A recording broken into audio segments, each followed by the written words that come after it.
Bismillahirrahmanirrahim. Assalamualaikum warahmatullahi wabarakatuh. Alhamdulillah. Puji syukur mari kita panjatkan kehadirat Allah Subhanahu wa taala. Saudara-saudara, bapak-bapak, jamaah Jamiatul Khair dan warganet dimanapun Anda berada saat ini.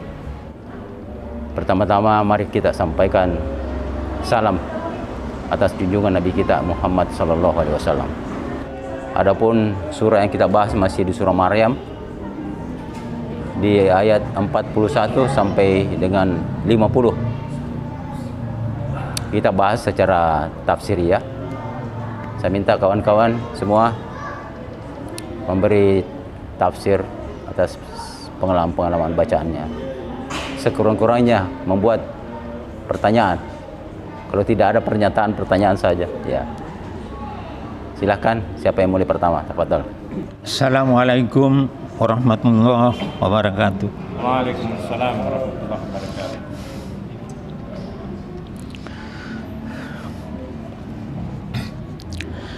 A'udzu billahi minasy syaithanir rajim.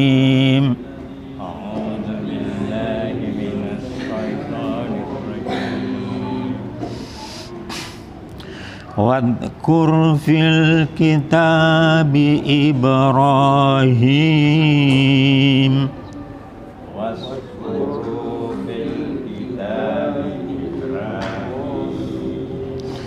innahu kana siddiqan nabiyya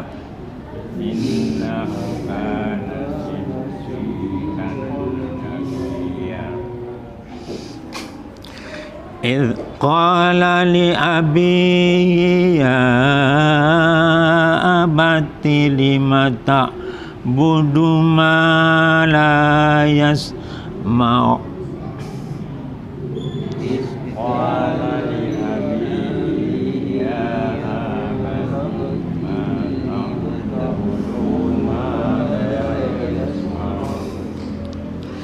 ولا يبصر ولا يغني عنك شيئا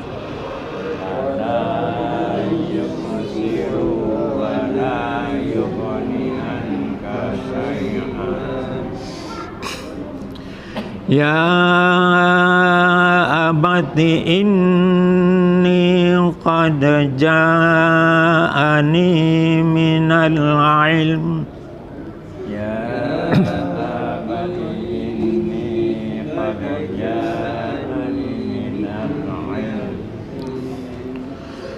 ما لم يأتك فاتبعني أهدك صراطا سويا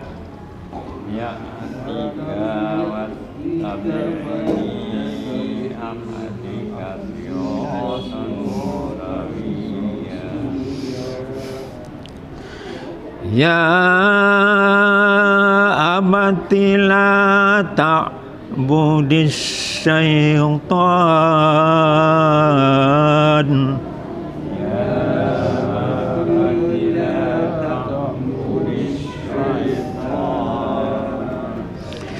إن الشيطان كان للرحمن عصيا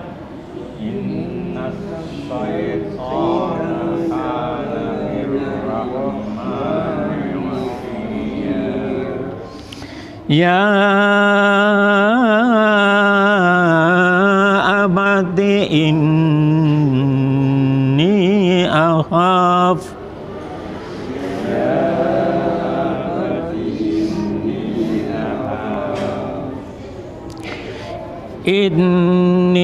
أخاف أن يمسك عذاب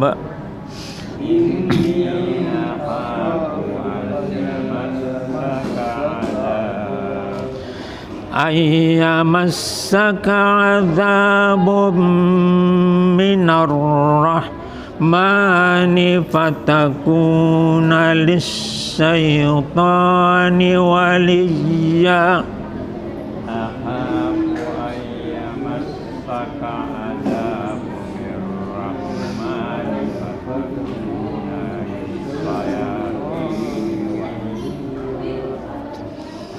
قال أراغب أنت عن آلهتي يا إبراهيم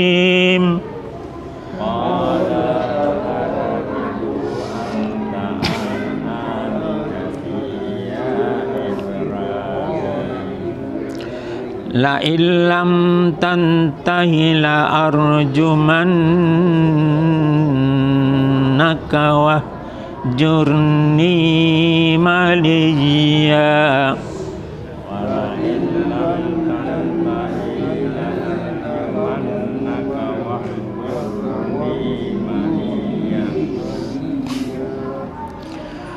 قال سلام عليك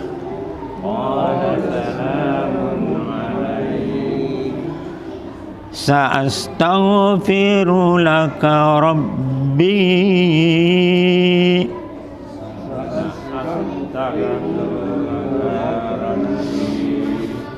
إنه كان بي حفيا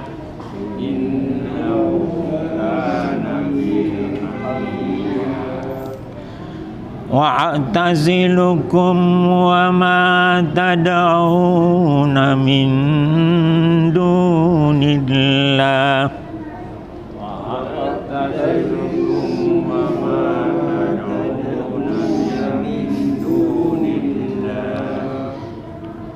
وأدعو ربي عسى ألا أكون بدعاء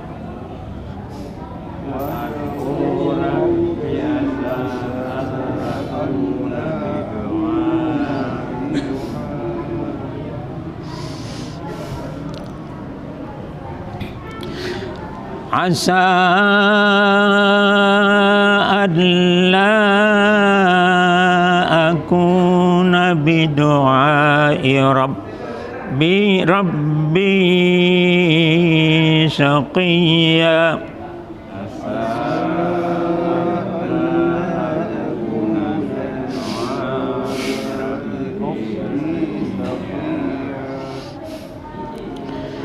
فلما اعتزلهم وما يعبدون من دون الله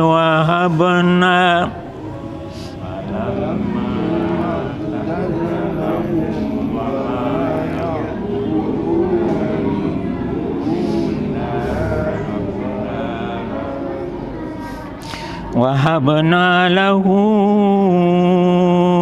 إسحاق ويعقوب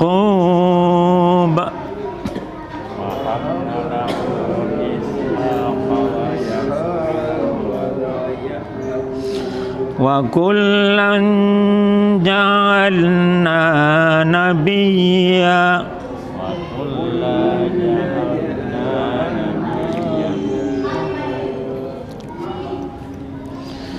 ووهبنا لهم من رحمتنا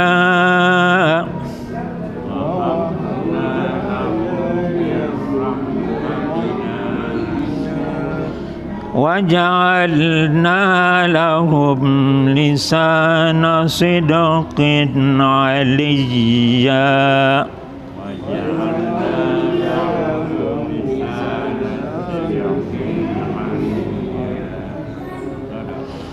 Sadaqallahul azim. Jadi dari ayat 41 ini sampai 50 ini kisah Ibrahim. Jadi kisah-kisah Nabi itu terbagi-bagi dalam beberapa surah, kecuali Nabi Yusuf di surah ke-12 itu utuh dia. Nah, inilah peristiwa Al-Quran ini. Nah, di sini diingatkan akan kisah Ibrahim. Ibrahim ini di Babilonia, Irak, suatu daerah yang sangat maju peradaban. Bahkan aksara tertua dari arkeologi ditemukan di Babilonia itu, di Irak. Disitulah budaya tertua, budaya tulis tertua. Jadi diperkirakan di masa Ibrahim lah itulah Pase tidak hanya sekedar pesan-pesan, lisan saja, tapi sudah tulisan, sudah ditemukan tulisan. Dan memang penemuan tertua arkeolog adalah di Babilonia, di daerahnya Ibrahim itu. Ya. Di situ peradaban yang sangat tinggi. Nah, Ibrahim ini punya bapak yang membuat patung. Di sini saya tidak ingat namanya. Ya, ya, memang ya. Jadi tidak disebut nama. Itulah hebatnya Quran, kadang-kadang dia menghindari nama untuk menjaga. Ya, termasuk Sulaiha juga itu tidak disebut nama. Itu loh kan. Jadi kalau dia menyebut nama tentu ada hal tertentu. Jadi bapaknya ini pembuat patung, tapi dia menegur bapaknya. Karena kita ketahui dalam kisah bahwa dia kan mendapat inspirasi ketika tinggal di gua, ya. Karena kisahnya itu adalah ramalan para peramal itu bahwa Fir'aun, belum raja saat itu akan dihancurkan kerajaannya oleh anak muda. Makanya semua laki-laki itu dibunuh. Ya, raja, ya Namrud. Ya, dan dia diselamatkan. Makanya dia diasingkan itu oleh ibunya. Jadi besar di gua. Dan Allah memberikan petunjuk. Mulanya memang kan dia menyembah bintang. Wah, ini bintang Tuhan. Tapi ada muncul bulan. Oh, ini lebih hebat. Muncul matahari. Tapi kemudian dia sadar. Jadi disinilah bahwa dia sudah menggunakan kecerdasannya. Jadi fase intelektual yang dimiliki oleh Ibrahim. Nah, itulah dia berpikir, kenapa bapakku menyembah Tuhan yang tidak bicara, tidak mendengar. Tapi dasar bapak ini sudah terlalu yakin dengan Tuhannya yang berhala itu, menolak Ibrahim. Itu disebut, jika kau tidak berhenti saya akan merajammu, tinggalkan aku. Nah, inilah nanti barangkali kita bisa lebih bahas dengan kita sharing sama-sama. Dari saya cukup sekian. Assalamualaikum warahmatullahi wabarakatuh. Jadi Nabi Ibrahim itu berproses waktu mencari Tuhan. Jadi awalnya dia perhatikan bintang. Nabi Ibrahim. Mungkin katanya inilah Tuhan. Jadi dalam pencariannya itu dia temukan awalnya bintang. Terus hilang bintang. Terus muncul bulan. Barangkali ini Tuhan. Karena dia ini bulan kan menyinari alam. Tidak lama kemudian bulan hilang. Pada saat siang hari muncul matahari. Matahari menyinari lagi alam. Jadi di situ dia berpikir barangkali inilah Tuhan yang sebenarnya. Pada saat masuk malam, matahari hilang. Jadi disinilah Nabi Ibrahim menggunakan kecerdasannya, bahwa sebenarnya ini apa yang ada di sini ini bukan Tuhan. Jadi disitulah dalam pencariannya itu dia mendapat petunjuk dari Allah Subhanahu Wa Taala. Bismillahirrahmanirrahim. Assalamualaikum warahmatullahi wabarakatuh. Alhamdulillah wassalatu wassalamu ala Rasulillah. Terima kasih atas kesempatan yang diberikan.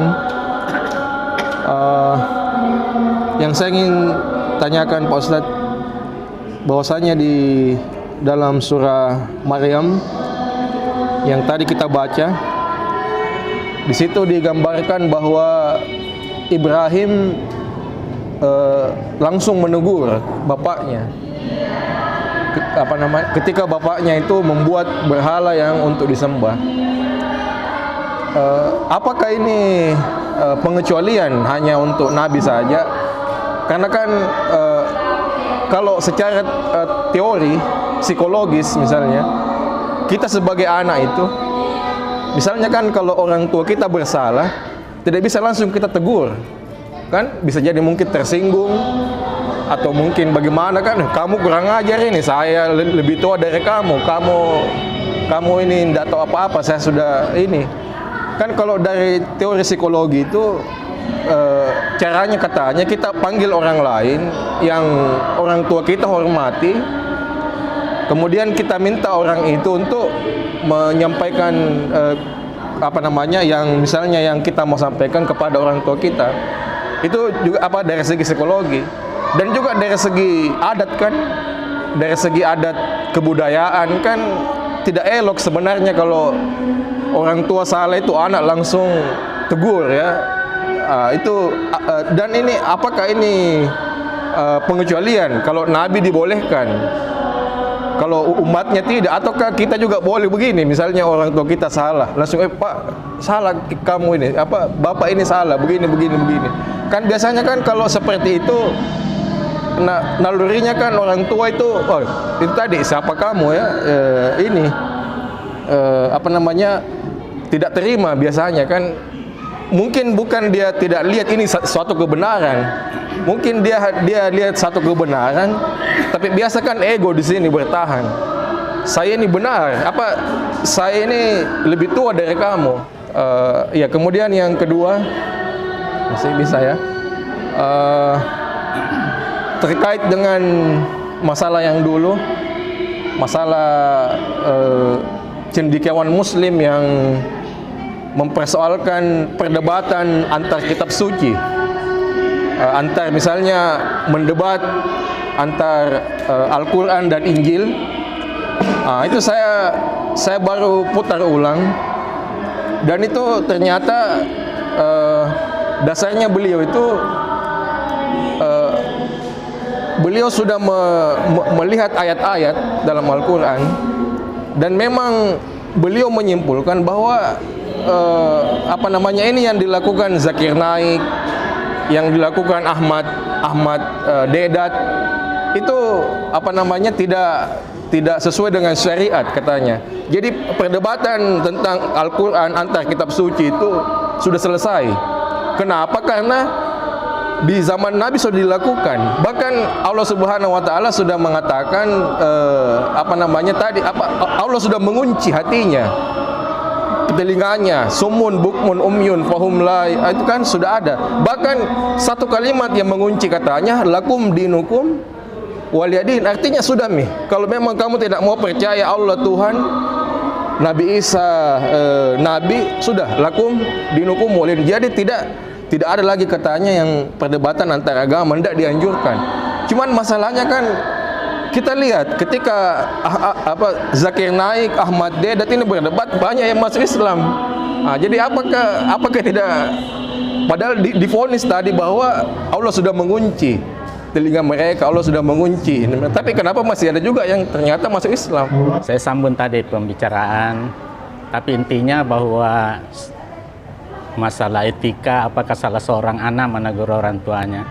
Kalau saya menyimak dari ayat 42 di sini, sebenarnya ini kan tadabbur ya. Dia tidak menegur, dia bertanya, beda bertanya kan, dia bilang di sini, mengapa wahai ayahku, mengapa engkau menyembah sesuatu yang tidak mendengar, tidak melihat, dan tidak dapat menolongmu sedikit pun. Jadi dia bertanya sebenarnya, mengingatkan. Dalam kaitan itu juga ada lagi ayat berikutnya, bahwa saya sambung tadi, Nabi Ibrahim kan melihat bulan, bintang, dan matahari, dan disitulah timbulnya otak berpikir. Tapi pada saat itu juga ada, wahai ayahku, sungguh telah sampai kepadaku sebagian ilmu yang telah diberikan kepadamu, maka ikutilah aku, niscaya aku akan menunjukkan kepadamu yang lurus. Ini saya terjemahkan ini wahyu. Disinilah sebenarnya di ayat 43 ini Nabi Ibrahim mendapat wahyu, ada sesuatu yang tidak dimiliki ayahnya dan orang lain, dan dia mengharapkan bahwa ayahnya mengikuti petunjuk-petunjuk itu. Terkait dengan masalah etika antara orang tua dengan anak, justru di ayat-ayat berikutnya di sini mengatakan, setelah Nabi Ibrahim itu diusir dari orang tuanya, dia pergi, tapi pada saat dia di tempat lain juga tetap dia berdoa kepada orang tuanya, mudah-mudahan diberi keselamatan. Jadi di sini sebenarnya tidak ada kesan bahwa seorang anak tidak baik sama orang tuanya, menggurui atau tidak baik atau berniat baik, meskipun dia orang tuanya telah mengusirnya, karena ditanya kenapa kau membuat sesuatu yang tidak berguna. Itu sebenarnya intinya dari situ. Akhirnya Nabi Ibrahim kan juga diberi kurnia dari Tuhan, yaitu siapa lagi namanya itu, Nabi Ishak dengan Yakub ya. Iya. Itu untuk sementara itu. Terima kasih. Assalamualaikum. Kalau kita lihat dari terjemahan ayatnya, tafsirnya itu memang Nabi Ibrahim hanya bertanya saja. Jadi Al-Quran ini kan pusatnya pembelajaran, berlaku sepanjang zaman, ya kan? Jadi kalau kita sebagai anak ada sesuatu yang aneh-aneh, itu wajib kita tanyakan. Ya, itu wajib kita tanyakan. Dan ini pembelajaran bahwa kamu bisa bertanya, tentu secara sopan ya, sesuai dengan itu. Kemudian juga koreksi kepada ayah, bahwa ketika kamu ditanya, jangan langsung emosi. Ini kan disuruh tinggalkan dia, itu berarti emosinya menonjol, ya kan? Nah, ini pembelajaran bahwa kita selaku orang tua harus menerima pertanyaan dan kalau perlu jelaskan sesuai dengan pertanyaannya, ya kan? Dia hanya butuh penjelasan. Kenapa kok sembahyang tidak bersuara, tidak mendengar, yang tidak bisa membantu? Ini menjawab pertanyaan Pak Iqbal. Jadi begini, Quran itu ada yang bersifat umum, ada yang bersifat spesifik. Yang dikatakan tertutup itu yang tertentu. Tapi ada juga di ayat lain dijelaskan tentang ahli kitab yang kemudian menerima. Di situ disebutkan berurai air mata karena dia menemukan kebenaran. Nah, dalam dakwah itu memang beda-beda kita. Jadi pandangan orang yang tidak setuju dengan Ahmadi Dedat atau Mas Seknek, silahkan. Karena boleh jadi dia memang tidak memiliki bakat untuk itu dan tidak memiliki kemampuan. Sementara Ahmadi Dedat dan Seknek memiliki kemampuan untuk itu. Memang kita beda-beda. Jadi banyak jalan menuju surga. Ada memang yang tidak pandai menegur karena memang karakternya begitu, ya. Jadi dia suruh orang lain. Itu karakternya. Ya karena kita sebenarnya manusia ini kita punya talenta berbeda-beda. Ya. Bahkan ada suara itu yang memang dipersiapkan untuk sebagai seorang qari'ah. Karena memang seperti petinju itu, ketika diteliti sebenarnya petinju itu memang beda ototnya memang dengan orang yang biasa. Jadi memang Allah sudah mempersiapkan ini untuk itu. Ya. Seorang pelari yang terkenal ketika diteliti memang beda struktur tubuhnya itu, demikian pemain sepak bola. Memang dari dasarnya memang beda. Nah, ada memang dilatih karena bisa, tapi ada memang memiliki talenta tertentu. Nah, ini Ahmadi Dedat memang memiliki talenta tertentu dengan pandai menghafal dan dia menyampaikan dakwah. Kemudian mengenai kesopanan ini, Quran itu to the point. Jadi apa yang terjadi di sini itu sekelumit kisah yang diambil. Boleh jadi ada proses sebelumnya kita tidak tahu, tapi dia kan to the point, kepada intinya. Quran itu ringkas sekali, tetapi kemudian di sini ada panggilan yang bagus sekali, ya abati. Ini penghormatan kepada ayah ini. Yang biasa kan ya abi. Ini ya abati. Memakai huruf ta itu beda dengan teguran biasa. Jadi dia cukup sopan kepada bapaknya sebenarnya, ya abati. Dan dia menyampaikan kebenaran seperti tadi itu memang ada yang harus dia sampaikan kepada siapapun, dia sampaikan itu. Jadi kalau kita lihat kata-katanya ini sebenarnya sopan, tapi dia logis. Ya memang memancing kecerdasan. Tapi sang bapak itu ya di samping dia anggap itu sebagai anak, juga memang karena keyakinannya tertutup. Dan di situ dia berdoa, tapi ada teguran kemudian itu. Ya dia berdoa, tapi ada teguran kemudian bahwa dia tidak perlu mendoakan orang yang saat. Jadi Ibrahim berhenti berdoa setelah mengetahui itu. Tapi sebelumnya dia berdoa, itu kasih sayangnya Ibrahim. Tapi kemudian ada teguran. Sama dengan Nabi Nuh yang berdoa untuk anaknya, tapi kemudian dia tegur, itu bukan keluargamu. Tapi pasti awalnya dia lakukan itu. Jadi itu ya. Jadi Nabi Ibrahim adalah seorang nabi yang luar biasa keyakinannya, dan namanya disebut setelah Nabi Muhammad dalam salat kita karena dialah agama lurus. Dan sebenarnya di sini puncak agama terkumpul agama Yahudi, agama Nasrani di sini nih, Nabi Ibrahim, agama Ibrahim. Ya, saya kira itu sekian. Assalamualaikum warahmatullahi wabarakatuh.